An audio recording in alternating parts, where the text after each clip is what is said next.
আসসালামু আলাইকুম দর্শক, চ্যানেল আই কৃষি সংবাদে আপনাদের সকলকে আমন্ত্রণ জানাচ্ছি। আমি ফাহমিদা দোলা। এখনকার সংবাদ আয়োজন একই সঙ্গে চ্যানেল আইয়ের ইউটিউব চ্যানেলে এবং চ্যানেল আইয়ের ওটিটি প্ল্যাটফর্ম আই স্ক্রিনে লাইভ স্ট্রিম হচ্ছে। কৃষি অনেক লাভজনক পেশা হওয়ায় এখন কৃষকের পাশাপাশি ভিন্ন পেশার মানুষও যুক্ত হচ্ছেন কৃষিতে। এতে করে বাণিজ্যিক কৃষিতে বিনিয়োগের পরিমাণ দিনকে দিন বাড়ছে। এমনই এক উদ্যোক্তা পটুয়াখালী জেলার 10 মিনার জামাল হোসেন।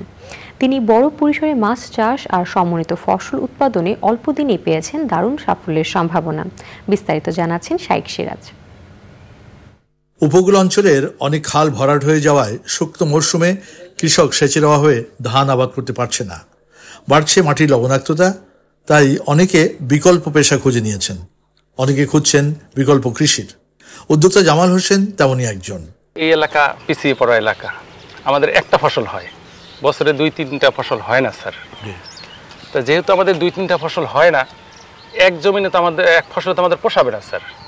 এই জন্য নতুন কি করা যায়, এই পুকুরে মাছ, এদিকে ড্রাগন, টোটাল শাক সবজি যা করা যায় স্যার। উদ্যোক্তা বিনিয়োগের আগে ভেবেচিন্তে নিয়েছেন অনেক কিছু। বড় পরিসরে মাছ চাষে জামাল হোসেনের রয়েছে দীর্ঘমেয়াদী বড় পরিকল্পনা।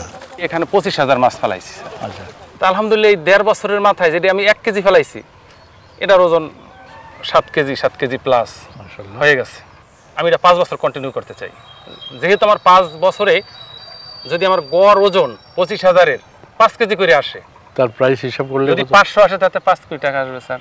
মাছ চাষের পাশাপাশি জামাল হোসেন স্বপ্ন দেখছেন কৃষির বহুমুখী উৎপাদনের।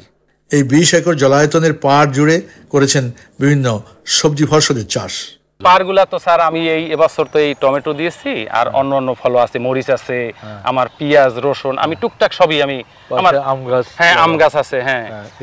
আমি এরপরে টোটাল পারি আমি স্যার ড্রাগনের আমি চাষটা করতে চাই। ড্রাগনে হয় কি স্যার, কোনো পাতা নাই গাছে, ওর খরচটাও কম, ক্ষতিটাও কম। এই উদ্যোগ এখন এই এলাকার অনেকের অনুপ্রেরণা। একসময় উপকূলীয় এই অঞ্চলগুলোতে এক ফসলি আবাদের উপরে নির্ভরশীল থাকা পরিবারগুলো দিন দিন পিছাচ্ছিল। সেই জায়গা থেকে উদ্যোক্তাদের হাত ধরে, তরুণ উদ্যোক্তাদের হাত ধরে নতুন ফসল এবং কৃষি বাণিজ্যিকায়নের এই প্রযুক্তিকে মাথায় নিয়ে এগিয়ে এসছে কিছু তরুণ। তার একজন হচ্ছেন জামাল উদ্দিন। তার এই খামারটি স্থানীয় পর্যায়ে সাড়া জাগিয়েছে যেমন, এবং সম্প্রসারণ ঘটাবে আগামীতে, কোনো সন্দেহ নেই। পটুয়াখালীর 10 মিনার লক্ষ্মীপুর থেকে শাইখ সিরাজ, চ্যানেল আই। এই নিয়ে বিস্তারিত প্রতিবেদন দেখবেন আজ রাত 9টার সংবাদের পর হৃদয়ে মাটি ও মানুষ অনুষ্ঠানে। স্বাস্থ্যহানিকর তামাকের বদলে রংপুরের চরাঞ্চলে কয়েক হাজার বিঘা জমিতে ভুট্টার ভালো ফলন হয়েছে। গঙ্গাচড়ার পূর্ব ইচলি গ্রামের প্রায় 300 কৃষককে সার, বীজ ও সেচ দিয়ে সহযোগিতা করেছে বেসরকারি প্রতিষ্ঠান ইউনাইটেড কমার্শিয়াল ব্যাংক।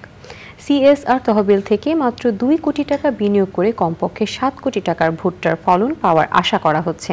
মাড়াই কার্যক্রম উদ্বোধন করে এলজিআরডি প্রতিমন্ত্রী আব্দুল ওয়াদুদ বলেছেন, পল্লী উন্নয়ন একাডেমির মাধ্যমে পূর্ব ইচলিতে একটি সংরক্ষণাগার নির্মাণের পরিকল্পনা করছে সরকার। রিজভি নেওয়াজের রিপোর্ট। যতদূর চোখ যায় ভুট্টার আবাদ। উত্তর পশ্চিমের জনপদ রংপুরের গঙ্গাচড়ায় অনুকূল আবহাওয়া আর সরকারি বেসরকারি অংশীদারিত্বে প্রত্যাশার চেয়েও ভালো ফলনে দারুণ খুশি বছরের পর বছর তামাক চাষ করে আসা কৃষক। এবার ভুট্টা দিয়েছে, সার, ঔষধ এবং এই যে ভুট্টা মারাই করা একটা মেশিন উপর দিয়েছে। এই যে আমাদের কৃষকের পক্ষে আমাদের এটা উপকার। আমরা যে তামাক চাষ করছিলাম, এখন তামাক চাষ আমরা বাদ দিছি। লাভ আমাদের মনে করেন যে তামাকে যদিও বেশি হইতো, কিন্তু ওটা আবাদে মনে করেন খরচ বেশি। এটা মনে করেন যে লাগাইলে এত খরচ আসে না। ভুট্টা আমাদের 30 শতকে আসবে 40 থেকে 42 মণ। সেই হিসেবে যদি বাজারে 1100 বা তার বেশি হয়, সেই বিশ্লেষণে লাভবান হওয়া যাবে।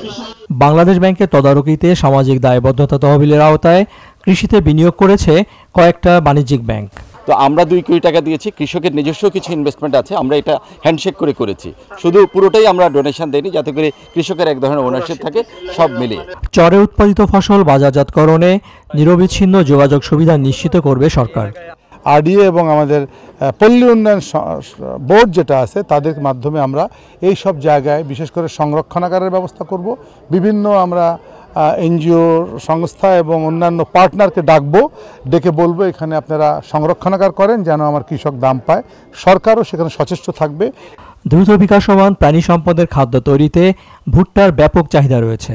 বরাবরের মতো এবারও ভুট্টা চাষে দারুণ সফল হয়েছেন গঙ্গাচড়ার কৃষক, কিন্তু সংরক্ষণের সুবিধা না থাকার ফলে তারা বাধ্য হচ্ছেন 1000 থেকে 1100 টাকা মনে ভুট্টা বেচতে। অথচ কয়েক মাস যদি এই ভুট্টাটি ধরে রাখা যেত তাহলে কৃষক কমপক্ষে 1800 থেকে 2000 টাকা মনে বিক্রি করতে পারতেন।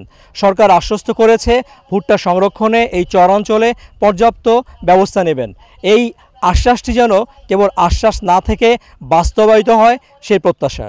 রিজভিন আওয়াজ, চ্যানেল আই, গঙ্গাচড়া, রংপুর।